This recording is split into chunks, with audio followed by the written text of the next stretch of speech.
경제브리핑 불편한 진실이 여러분의 확실한 두통 치료제가 되어드리겠습니다. 경제뉴스가 연예뉴스처럼 쉽게 들리는 그날까지 경제브리핑 불편한 진실.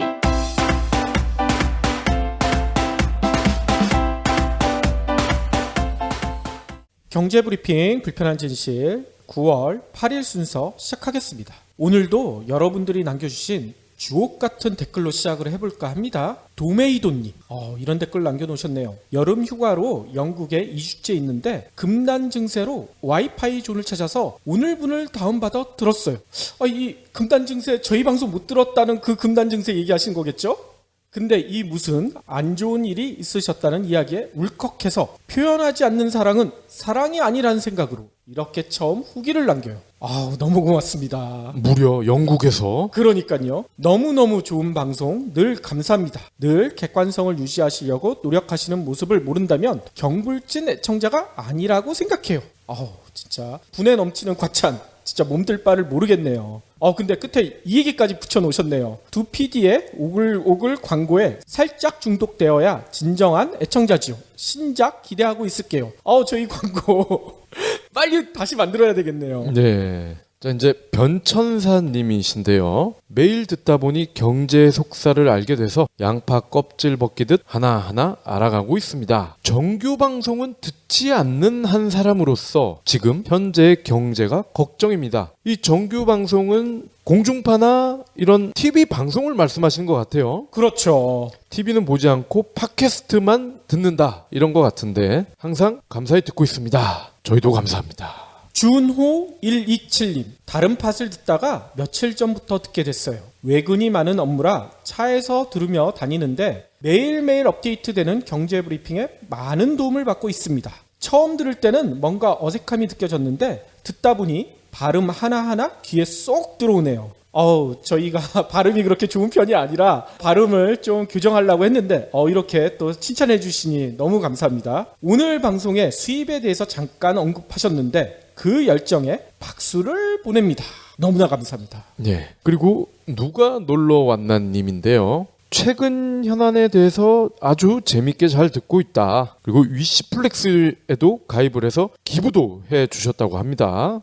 너무 감사드립니다. 예. 몇 년 전에도 가입을 했던 것 같은데 이러면서 자기 주장도 없는 악플들을 보고 다시 가입했습니다. 그동안 폰으로만 들어서 저런 악플이 있는 줄 몰랐네요. 귀로 듣는 콘텐츠에 게시판 놀이를 할 줄이야. 악플이 붙었다는 건 잘하고 있다는 증거라고 생각합니다. 더 좋은 콘텐츠 부탁드립니다. 근데 저는 악플도 좋아요. 그렇죠.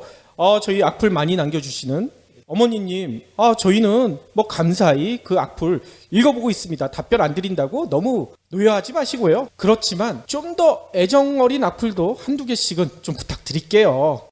그런데 중요한 게 있죠. 저희가 추석맞이 이벤트, 책 이벤트가 성황리에 마감이 됐잖아요. 그렇습니다.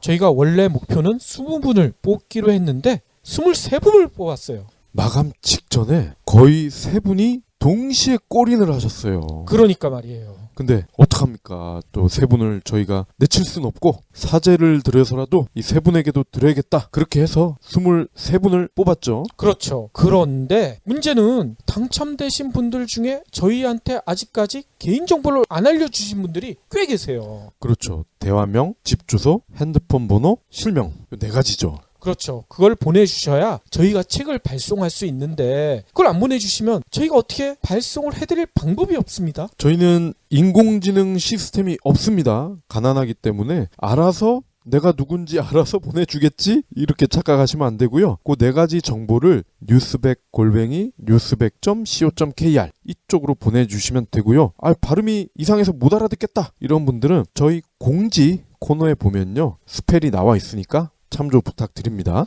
그렇죠. 그리고 저희 순위 상승에 혁혁한 공을 해주신 어머니님도 책 이벤트 당첨되셨으니까 꼭 책 받아가시길 바라겠습니다. 쑥스러워하지 마시고 정보 보내주세요.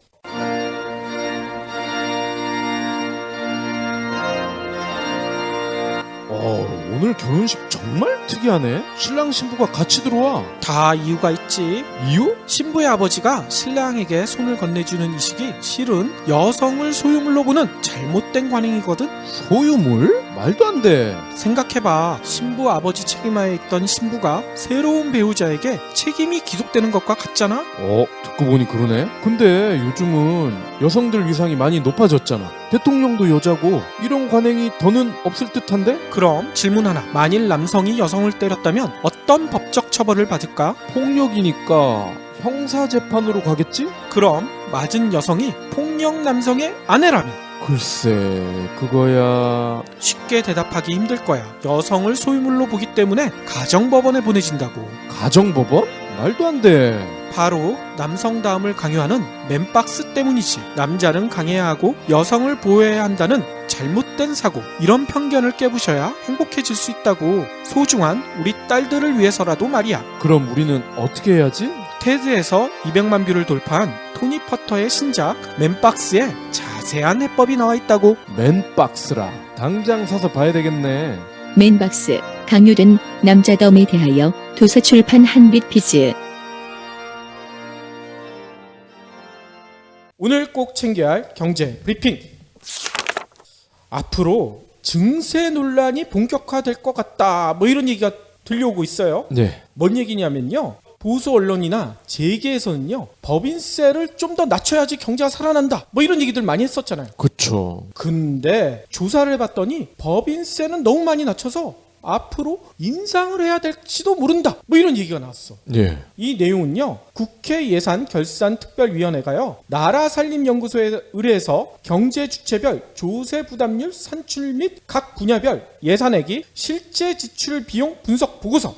보고서 이름이 되게 기네요. 아무튼 이런 보고서를 작성을 했나 봐요. 여기에 보니까요, 명목세율이나 실효세율이 아닌 세목별 조세 부담률은요, 법인세는 김대중 정부 이후 꾸준히 내려간 반면 소득세는 계속 상승하고 있다, 이렇게 나타났다는 거예요. 예. 이 얘기가 한마디로 뭐냐면, 법인세는 너무 많이 내려줬고 소득세는 너무 많이 올렸으니까 이제 반대로 법인세를 올리고 소득세를 낮춰야 된다, 뭐 이런 얘기인 것 같아요. 구체적으로 보면요, 박근혜 정부 기간 2013년에서 2015년 법인세 조세 부담률은요 18.4%래요. 이는 김대중 정부 때 27.2%, 노무현 정부 때 23%, 이명박 정부 때 20%, 계속 정권이 바뀌면서 떨어져 왔다는 얘기인 거죠. 반면에 소득세 조세 부담률은요, 김대중 정부 때는 4.7%밖에 안 됐대요. 근데 노무현 정부 때는 5.4%, 이명박 정부 때는 6%, 박근혜 정부 때는 6.9%까지 치솟았다는 거예요.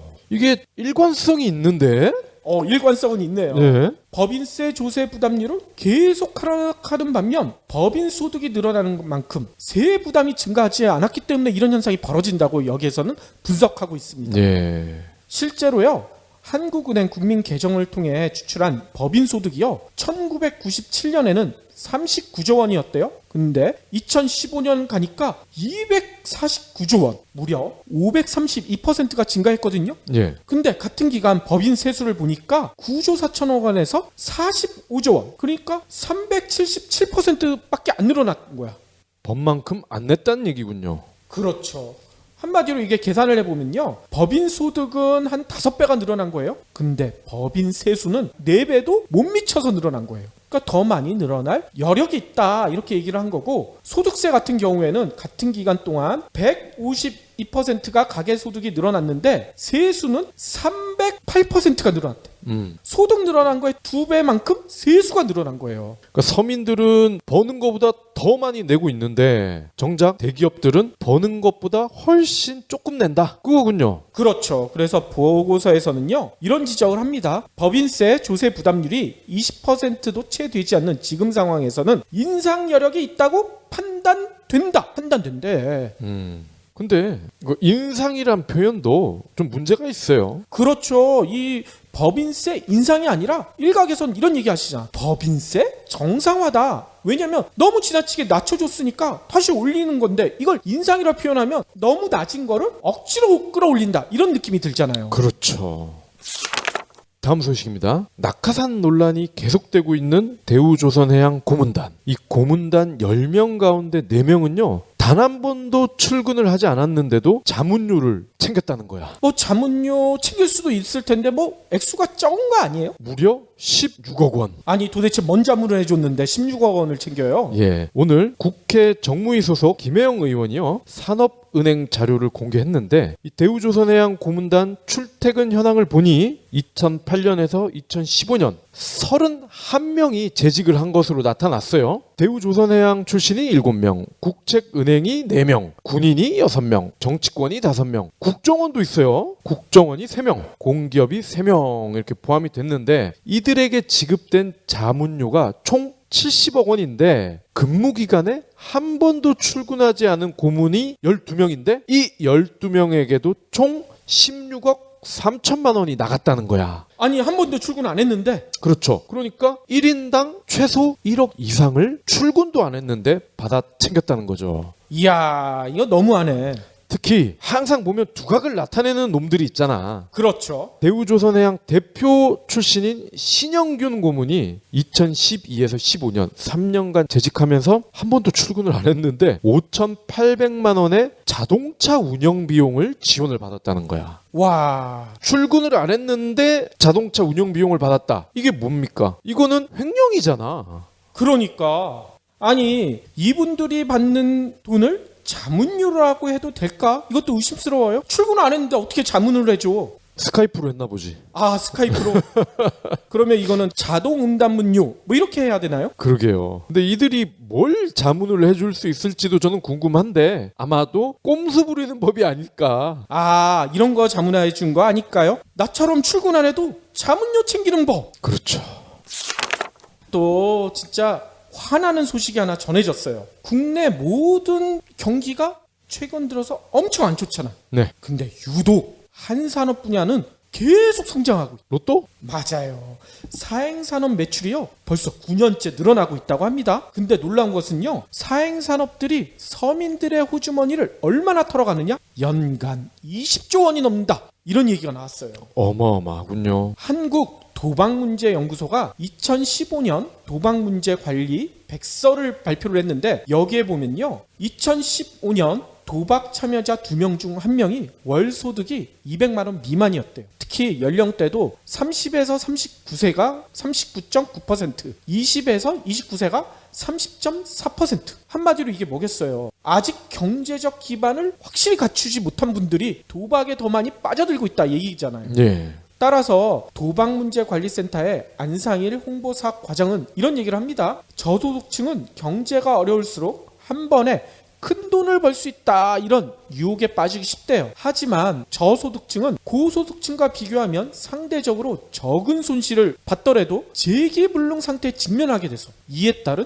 사회적 비용도 엄청 증가한다 이렇게 지적을 하더라고요. 예. 이런 현실에서도 우리나라 여러 가지 사행산업들이 계속 우후죽순격으로 생겨나고 있죠. 내국인 출입이 가능한 카지노, 화상 경마장 이렇게 곳곳에 생기고 있잖아. 네. 왜 이렇게 생기고 있을까? 여러분들도 많이 아시겠지만 이런 것들이 생기면 지역이 개발된다, 세수가 늘어난다, 고용도 늘어난다 이런 이유를 대면서 각 지방자치단체들이 유치하려고 막 노력을 하잖아. 네. 실제로 강원랜드는요 내국인 출입 카지노 개장 이후에 무려 10조 7천억 원을 국가와 지역에 기여했다 뭐 최근에 이렇게 밝혔어요. 근데 국가와 지역에 기여한 게 10조 7천억 원인데 강원랜드에서 파산해가지고 우리 사회에 끼친 금액을 따져보면 한 100조는 넘지 않을까?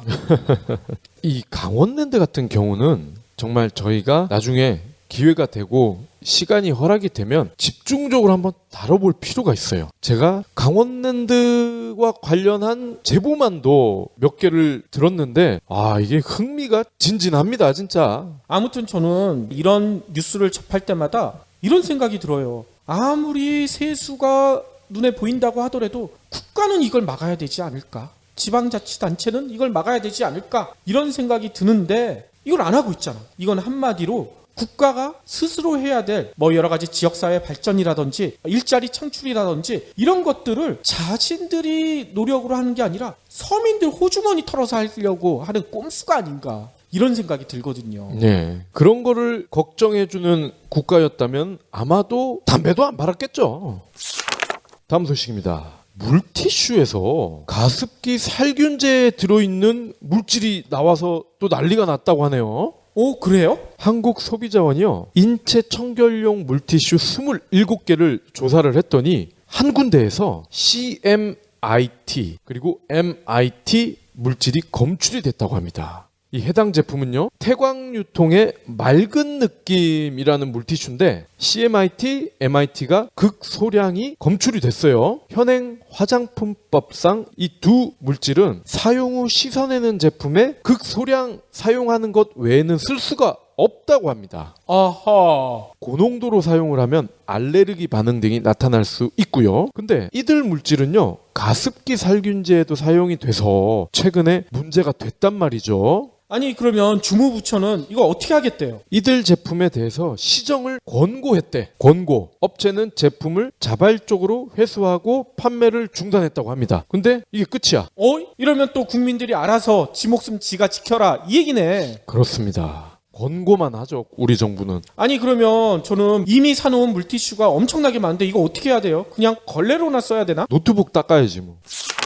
오늘 새벽에 IT 매니아들은 기다려왔던 애플의 신제품 아이폰 7이 공개가 됐잖아요. 네. 여러분들 많이 들으셔서 뭐 간단하게만 소개를 드릴 텐데 오늘 공개된 제품은 아이폰 7, 아이폰 7 플러스. 일단 색상 용량 이어폰 이게 눈에 띈다는 얘기들이 많아요. 뭐 색상 같은 경우에는 금색, 검정색, 은, 로즈골드로 검정색이 새로 추가돼가지고 좀 눈길을 끈다고 합니다. 오, 블랙이요? 그렇죠. 용량도 기존에 16기가에서 시작했던 게 16기가는 없애버리고 32기가부터 시작되고 그 다음에 128기가, 256기가 대용량은 256기가까지 늘어났어요. 32기가가 나온 거는 소비자 민원이 먹힌 거네요. 그렇죠. 게다가 배터리 시간도요. 기존 제품보다 1시간에서 2시간가량 늘어났다. 뭐 이렇게 설명을 하고 있고요. 카메라가 좀 눈길을 끌죠. 네. 시장의 예상대로 듀얼 카메라가 장착됐습니다. 그래서 DSLR 카메라도 넘볼 수 있을 것이다. 뭐 이런 전망까지 나오고 있다고 해요. 게다가 이어폰 단자도 예상대로 없어졌죠.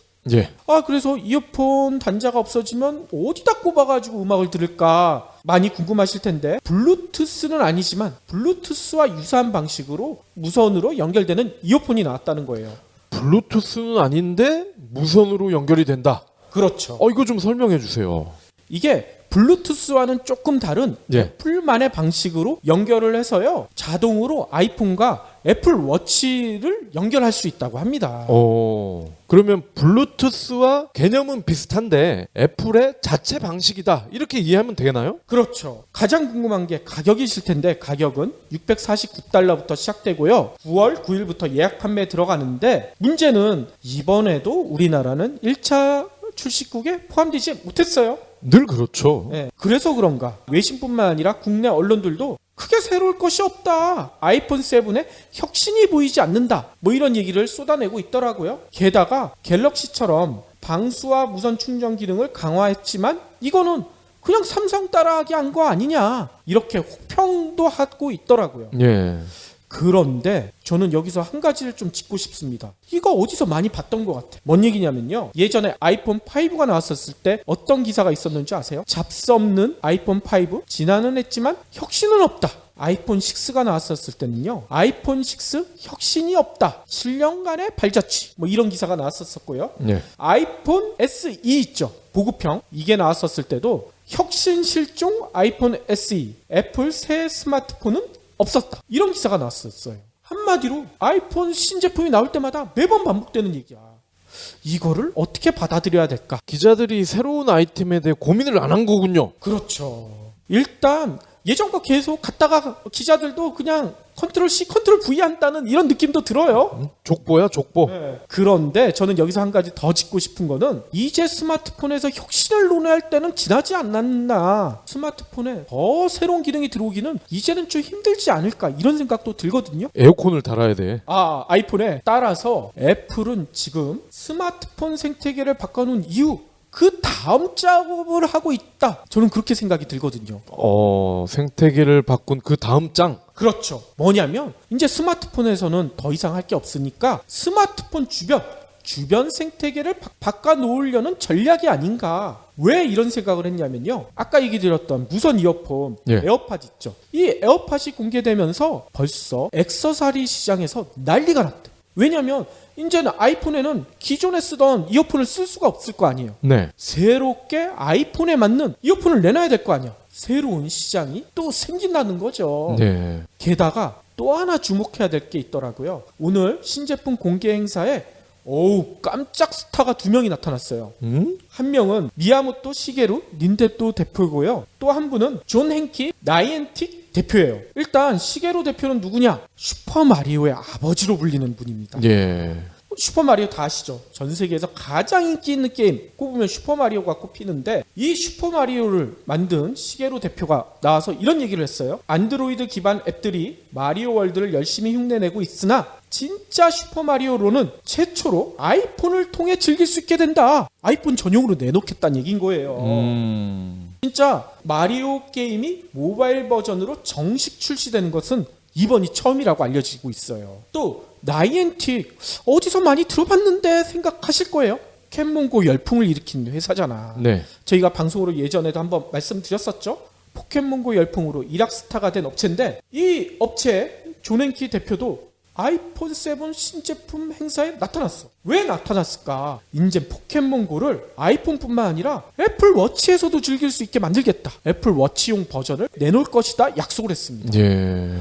한마디로 이건 뭐겠어요? 애플이 게임 시장에서도 이제는 뭔가를 보여줄 것 같다는 얘기인 거죠. 네. 그러면 저는 이 생각이 들더라고요. 2000년대 초반에 불법 복제가 만연했었던 음악 시장을 애플이 한 방에 뒤집어 놨잖아. 그렇죠. 게임 시장도 때와 비슷한 상황이 벌어질 수도 있다. 애플이 게임 시장을 완전히 뒤집어 놓을 수도 있다. 이런 생각도 들거든요. 그러면 스마트폰의 혁신보다 더 큰 혁신이 아닐까 이런 생각도 들고요. 생태계를 크게 바꿔놓는 변신을 할 것이다. 말씀을 듣고 보니 이미 그 초기 단계에 온 것 같아요. 그렇죠. 그래서 여기서 제가 하나 더 붙이고 싶은 얘기는 오늘 iOS 10도 발표가 됐거든요. 네. 팟캐스트 관련된 내용이 좀 있을 줄 알았는데 그거는 아마 게임 다음 스텝인 것 같아. 아직 팟캐스트 얘기는 없네요. 좀 아쉬워요. 이번 강의는 영향력에 관한 것입니다. 상위 업체의 영향력이라고 해야겠죠. 지난 10년 동안 웹사이트 수는 폭발적으로 늘었습니다. 근데 페이지 뷰는 이번보다 훨씬 집중되고 있습니다. 2001년 미국 전체 페이지 뷰 상위 10위 사이트가 31%를 차지했는데 2010년 들어서는 75%로 늘었습니다. 구글, 페이스북, 아마존은 단순한 IT 기업이나 쇼핑몰이 아닌 거죠. 심지어 아마존 CEO 제프 베조스는 유력 일간지 워싱턴 포스트를 인수했습니다. 요즘 농부들은 파종할 때마다 씨앗을 새로 사야 합니다. 씨앗이 자라서 열매나 곡식이 되고 거기서 다시 씨앗이 나오는 건데 어찌 된 걸까요? 글로벌 생물공학 기업 몬산토는 제초제를 뿌려도 작물이 죽지 않는 씨앗을 팝니다. 농부에겐 시간과 비용을 줄일 수 있어 획기적이죠. 다만 유전자 변형 씨앗이기 때문에 재생산이 안 됩니다. 결국 농부는 영원히 몬산토 씨앗을 사야 합니다. 더 큰 문제는 씨앗값이 해마다 크게 오른다는 겁니다. 위기에 빠진 자본주의, 다행히 우리가 구할 수 있습니다. 부유한 노예, 슈퍼 자본주의의 저자 로버트 라이시가 신간 자본주의를 구하라에서 해법을 공개합니다. 상위 1%의 독주를 멈추게 하는 법, 자본주의를 구하라. 도서출판 김영사. 그러면 오늘의 섹션 시작할 텐데요. 오늘은 우유 얘기를 해주신다고 하셨어요? 그렇습니다. 저 우유 되게 좋아하는데 우유송도 좋아하거든요. 네. 우유 좋아, 우유 좋아, 우유 주세요, 떠주세요. 역시 노래는 하지 마세요. 나는 노래를 잘하는데 말이야. 이 우유를 보면요, 어떤 분들은 먹으면 바로 배가 아프다. 어르신들 중에 그런 분들이 계시죠. 예. 그리고 아이들도 요새는 대체로 좋아하는 것 같더라고요. 학교에서 급식을 하지만 급식을 안 오게 해달라 부모님께 요청하는 아이들이 꽤 된다고 해요. 그래요? 그래서 그런지 우유 소비량이 매년 감소를 하고 있다고 합니다. 근데 오늘 드릴 얘기는 이게 아니라 유통업계에서요, 거의 80년간 없었던 일이 벌어져서 난리가 난 거예요. 프리미엄 우유 이상한 우유가 나타났나요? 그 주인공이 바로 우유 회사인데 서울우유와 매일유업입니다. 이 서울우유 하면은 부동의 1위 아닙니까? 그렇죠. 근데 최근에 근소한 차이로 매일유업의 1위 자리를 뺏겼어요. 그러면 서울 우유가 2위로 추락한 거예요? 그렇습니다. 따져봤더니 1937년부터 서울우유가 매출 1위를 해왔더라고요. 이게 일제 강점기 때 생겼군요. 그러니까요. 1937년에 경성 우유 동업조합 이런 이름으로 서울우유가 출발을 한 거죠. 2위가 뭘 기준으로 한 거냐? 올 상반기 매출입니다. 7,938억. 그런데 매일유업은요 8,003억. 차이가 크진 않군요. 크진 않은데 어쨌건 앞자리가 달라요. 그러면 3위는 어디예요? 3위는 남양유업입니다. 아하, 한때 남양유업이 서울우유를 위협한다 뭐 이런 얘기도 있었는데 갑질 노연 때문에 확 줄어들었군요. 그렇죠. 남양유업 갑질 이후로 매출이 좀 꺾인 것 같은데 중요한 거는요. 이 서울우유와 매일유업의 매출 추이입니다. 작년 같은 기간과 비교했을 때요. 두 회사의 매출 변화는 각각 서울우유가 마이너스 4.3%, 매일은 플러스 7.8%입니다. 완전히 반대네. 그렇죠. 그리고 3위인 남양유업도 순항을 하고 있단 말이야. 즉 우유 빅3 가운데 서울우유만 하향세거든요. 그러면 왜 서울우유만 이 모양이 된 걸까 궁금하실 겁니다. 메이저 언론들의 분석에 따르면요. 사업 다각화를 하지 않았다. 이겁니다. 아하. 요즘 같은 세상에 한우물만 파는 멍청한 짓을 했기 때문이다. 그거거든요. 실제 매일유업은요. 컵에 담긴 커피 제품 이게 전년보다 10% 이상 매출이 늘었어요. 저희가 커피 비평 시간에 소개를 한번 했었던 것 같은데. 그렇죠. 그 대표적인 제품이 바리스타 롤스입니다. 그렇군요. 이런 제품들이 굉장히 많이 있죠. 편의점이나 이런 데 가면은 냉장고에 진열된 그런 커피 제품들. 그렇죠. 게다가요. 유아식 전문 브랜드도 있습니다. 맘마밀. 그리고 유아복만 파는 제로투세븐. 그리고 체험형 목장 테마파크도 있어. 오호. 그리고 이 테마파크에서 음식을 또 만들어요. 이 만든 걸 또 팔기도 합니다. 상하농원. 아니 매일유업이 이런 걸까지 하고 있어요? 정말 다양하게 하고 있죠. 이게 끝이 아니야. 또 있어요? 스타벅스보다 더 비싼 커피를 파는 폴 바셋이라는 커피 전문점도 있어요. 아하. 폴 바셋 가끔 지나치다가 보셨죠? 비싸서 먹어보진 않았어요. 저는 예전에 친구가 야 나 폴 바셋에 있으니까 일로 와. 그래서 풀 바셋 있다고? 그랬던 기억이 나는데 그게 폴 바셋입니다. 풀 바셋가 아니라 이 폴 바셋은요. 매장이 최근 3년간 3배가 넘게 늘었어요. 오호. 잘 되니까 늘었겠죠. 그러겠네요. 근데 스타벅스보다 비쌉니다. 매일유업이 특히 재미를 보고 있는 분야가요. 바로 중국 분유 시장입니다. 아하. 이 매일유업은 원래 분유를 팔아왔었잖아요. 그렇죠. 남양유업도 그렇지만 근데 중국에 2007년에 처음 들어갔는데 이때만 해도 매출이 80만 달러밖에 안 됐대요. 근데 올해는 5천만 달러가 쉽게 예상이 된다는 거야. 우와, 장난 아니군요. 5천만 달러면요 약 520억입니다. 남양유업 역시 매일유업과 거의 비슷한 사업군을 가지고 있거든요. 근데 거기다가 얘네는 독특한 걸 하나 더 하죠. 김태희가 나와서 왜 예전에 믹스커피 광고했던 거 생각나세요? 지금도 하고 있지 않나요? 그죠. 그게 바로 이 남양유업 겁니다.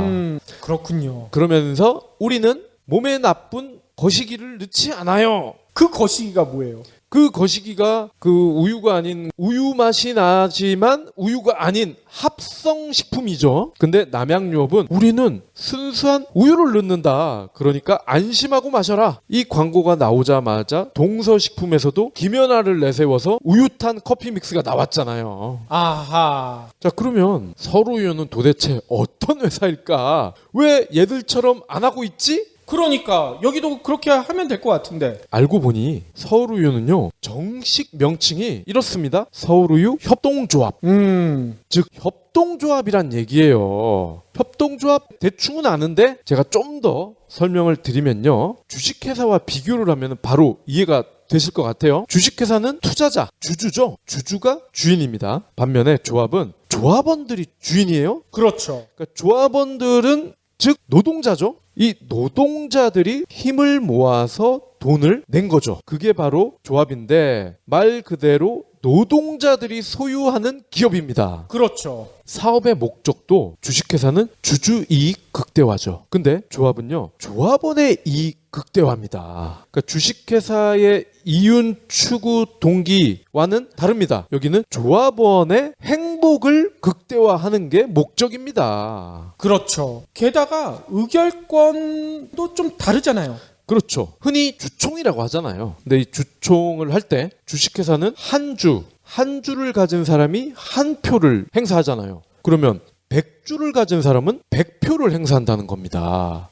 그죠? 근데 조합은 아무리 자기가 돈을 많이 썼다 해도 무조건 한 표입니다. 즉 주식회사는 대주주 또는 경영진이 주요 의사결정을 하지만 조합은 전 조합원들이 의사결정 과정에 참여하죠. 그렇죠. 1인 1표주의니까. 예. 사업으로 발생하는 수익, 주식회사는 잉여금이 많이 생기면 생길수록 주주 배당도 늘어나죠. 하지만 조합은 이 일을 제한을 하고 있습니다. 그러니까 우리는 돈 많이 버는 게 목적이 아니다. 이게 명확한 거죠. 서울우유가 이리저리를 빼앗긴 가장 큰 배경이 사업 다각화 부재였다. 이렇게 주류 언론이 분석했다고 말씀을 드렸습니다. 즉 사업 다각화는 주주를 위해 더 많은 돈을 버는 것을 목적으로 합니다. 반대로 한우물을 파는 거, 서울우유처럼 우유만 주구장창 파는 거는 이익은 크게 늘어나지 않지만 조합원들이 안정적으로 꾸준히 생업에 종사하는 거고, 새로운 사업을 우리 할까 말까 이런 거를 물을 수도 있잖아. 그렇죠. 그때 주주총회에서 다수가 반대를 했다는 거죠. 즉 조합원들이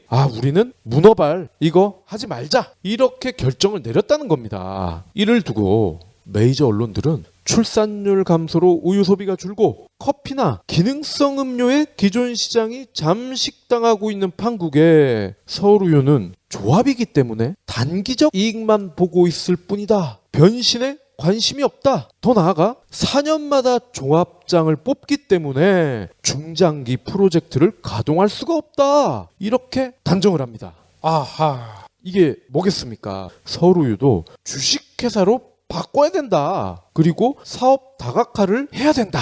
이런 거죠. 그렇죠. 이렇게 주식회사로 바뀌어야 이익을 추구하기 위해서 광고도 많이 할 테고, 그래야 지네들 언론사도 도움을 받을 테니까 이런 식으로 몰아붙이는군요. 예. 그래서 제가 두 가지 입장으로 말씀을 드려볼까 합니다. 첫 번째가 소비자입니다. 우유 살 때 한우물만 판 곳과 여기저기 이곳저곳 기웃거렸던 회사, 어떤 우유가 더 신뢰가 갈까요?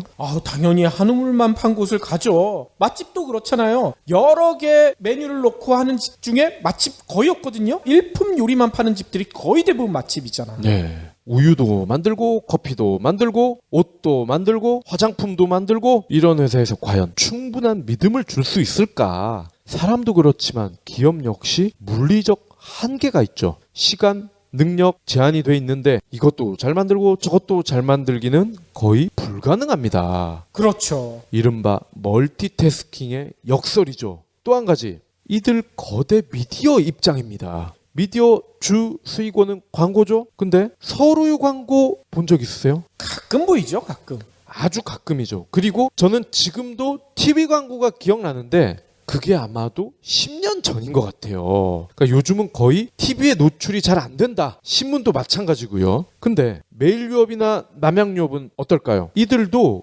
우유 제품은 광고를 거의 안 합니다. 근데 커피, 캔 음료, 믹스 커피 과하다 싶을 정도로 자주 광고를 하죠. 틀면 나오잖아, 틀면. 즉 사업 다각화는 광고주 다각화거든요. 기업 수가 늘면 아무래도 미디어에는 긍정적으로 작용을 한다는 거죠. 이런 생각을 저는 해봅니다. 우유만 놓고 따지면 안 되나? 매출 따진 거 좋은데 1위 누구냐 궁금한데 우유만 놓고 따지자는 거야.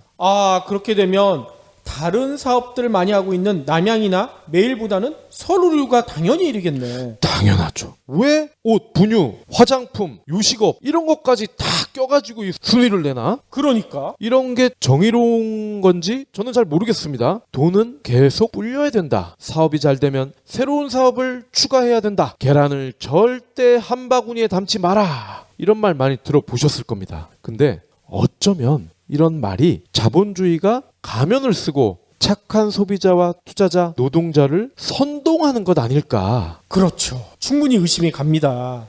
그 가면을 어떻게 해야지 벗길 수 있을까? 서울우유만 주구장창 먹어야죠. 그러면 가면이 벗겨지나요? 조합원을 도와줘야지. 주식회사의 대주주를 도와줘서 되겠습니까? 속보입니다. 직장인들 사이에선 업무용 메신저 잔디가 화제입니다. 업무용 메신저 잔디는 월 평균 2,000건의 이메일을 줄이고 주당 평균 13시간의 업무 시간을 절약할 수 있다고 합니다. 벌써 코트라, 티켓몬스터를 포함해 6만 개의 기업과 팀이 잔디를 이용하고 있습니다. 퇴근 후 개인용 메신저를 업무에 사용함으로써 발생하는 일명 카톡 스트레스에서도 자유로워질 전망입니다. 자세한 내용은 네이버에서 잔디를 검색해 보시기 바랍니다.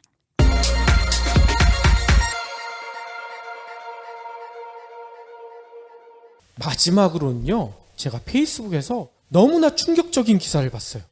우리가 사랑하는 여왕 있죠, 여왕. 청와대에 계신 여왕 말고 진짜 여왕. 빅토리아 여왕? 아이, 그거 말고요. 피겨 여왕. 피겨, 연하. 그렇죠. 김연아 선수 관련된 얘기인데, 여러분들 놀라지 마십시오. 김연아 선수가 과도한 낭비벽에 빠졌다. 이런 폭로 기사가 나왔어. 낭비벽에 빠졌다고요? 그러니까요. 돈을 물쓰듯 쓴다는 거야. 아니, 그래서 이게 도대체 뭔 내용인가 이렇게 봤더니 김연아 선수가요, 갈수록 지나치게 소비한다. 뭘 소비하느냐? 착한 기부를 너무 많이 소비한대요.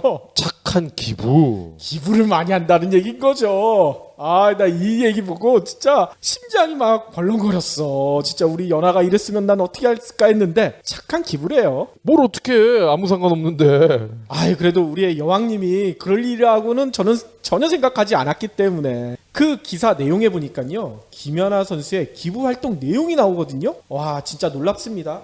무려 2007년까지 거슬러 올라가요. 김연아 선수가 진짜 본격적으로 국민들에게 알려지기 전부터 했던 거야. 2007년 1월 25일 날 피겨 꿈나무들에게 1,200만 원의 장학금을 기부를 했대요. 그리고 같은 해 5월 8일 날은요, 피겨 유망주인 김영정 선수에게 1,000만 원의 장학금을 전달했대. 그리고 진짜 계속 이어집니다. 1년에 보통 4건에서 5건씩 기부를 해오고 있는데, 그 이후로 기부가 점점 늘어나 소아암 어린이 후원금 전달식 사진도 있고요. 또 피겨스케이팅 국가대표 후원금 무려 7,300만 원도 과소비를 하셨네. 너무 많이 쏘신 것 같아. 그리고 백혈병 어린이 후원금 전달식에도 1,000만 원을 쾌척을 하셨어요. 예. 게다가 삼성의 에어컨 광고를 하고 있잖아. 예. 그 삼성 브랜드를 따가지고요, 피겨 꿈나무 지원, 여기도 2,000만 원이나 내놨네요. 그래서 피겨 여왕 김연아 선수는요, 전 세계 운동선수 중 선행왕 4위에 꼽혔다고 합니다. 4위요? 그렇죠. 1등이 누군가 봤더니만, 많은 분들이 좋아하시죠? 크리스티나 호날두, 축구선수 있죠. 그리고 2등이 박 PD는 아시나요? 프로 레슬러인 존 시나. 당연히 알죠. 유명한 선수예요. 존 시나. 그리고 3위는 테니스 스타인 세레나 윌리엄스고요. 4위가 우리의 피겨 여왕 김연아 선수. 5위는 축구 선수, 브라질 축구 선수죠, 네이마르인데요. 놀라운 점은 이 전 세계 운동선수 선행왕 5위 안에 은퇴한 선수는 김연아 선수가 유일하다는 거야. 나머지 선수들은 다 현역으로 활동하면서 계속 수입도 있으니까 기부도 많이 할 텐데, 김연아 선수는 은퇴했는데도 이렇게 기부를 많이 하고 있대네요. 아니 근데 연하는 그러면 평창 올림픽 안 나와요? 평창 올림픽에 선수로는 안 나오죠. 그래요? 아직 젊은데 왜? 그러게, 김연아 선수가 다시 뛰어도 우승할 수 있을 것 같은데. 근데 제가 이 기사를 보면서 이런 상상도 한번 해보거든요. 김연아 선수가 진짜 과소비를 하고 있잖아, 기부 과소비. 네. 이거를 계속 지키기 위해서는 수입이 또 있어야 되는데, 평창 올림픽에 다시 한번 기부왕에 도전하기 위해서 피겨 여왕에도 도전하지 않을까? 너무 지나친 상상일까요? 그러면 저희 입장에서는 좋은데, 어쨌거나 우리 연하 기부 여왕의 모습 참 보기가 좋은 만큼 이 기부를 기부업하지 말고 계속 기부해 주세요. 박 PD의 아재 개그는 오늘도 또 이어지는군요.